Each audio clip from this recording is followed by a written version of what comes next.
Goodreads is a social media site that focuses on books. All 90 million users can keep track of the books they are currently reading, want to read, and all of the books that their friends are reading.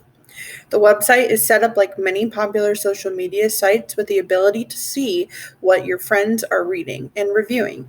Users can rate books, have books suggested to them, and even keep track of that long list of books they haven't read.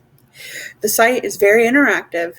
It has the ability to rate and review books, set up book clubs, set up surveys, use polls, have discussions with other users, and even participate in trivia.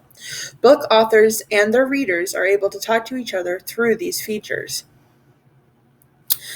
According to James Gee, an affinity space is a place where learning happens. Affinity spaces are locations where groups of people are drawn together because of a shared, strong interest or engagement in a common activity. Of course, the shared passion of users of Goodreads is books and finding new books to read.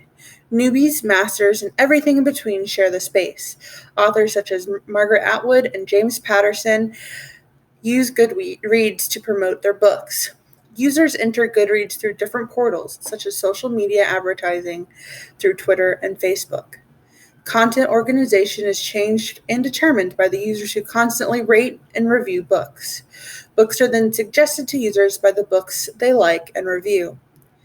Intensive and extensive knowledge is encouraged. There are users who review tons of books every year, and there are reviewers that only review a few. Professional authors are mixed in with casual reviewers. Anyone can leave a review, regardless of their profession or degree. Status is gained by the reviews that you leave. People have their favorite reviewers that they trust and follow, and most people also follow their casual friends. Participation is multifaceted, personal, and tailored to how much a user wants to participate. The website is multimodal with videos, comments, reviews, and photos. Socialization is important and drives people to participate. You can follow all types of people, from your 11th grade history teacher to your favorite author. While the classroom is not an affinity space, there are several things that English classrooms can take from Goodreads. The first is being the introduction of books as a multimodal organization and multimodal portals.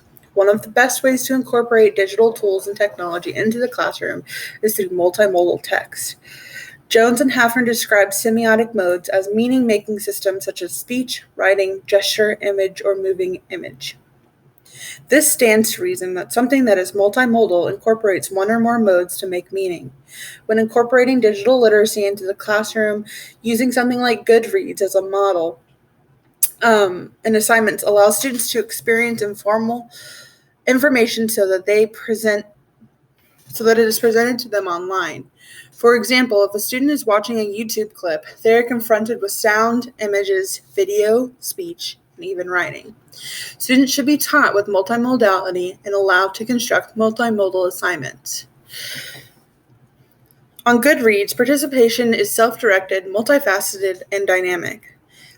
In the classroom, literacy in its basic form is the ability to read and write. But as our world has shifted more into a digital environment, the type of literacy students need has changed.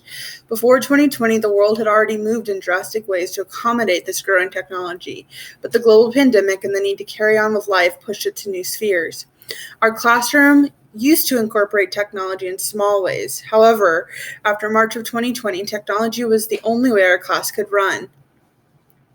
This technology is not going away, and we must incorporate these new tools into our definition of literacy. Goodreads uses a social network platform to promote reading. Classrooms could use this idea to promote literacy and the use of digital tools.